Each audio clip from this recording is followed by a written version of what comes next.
để cho mùa cỏ nhỏ tươi yêu một cu nhỏ là isha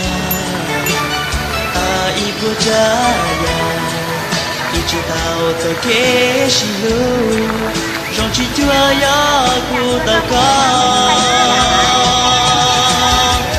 cho lu chen nhỏ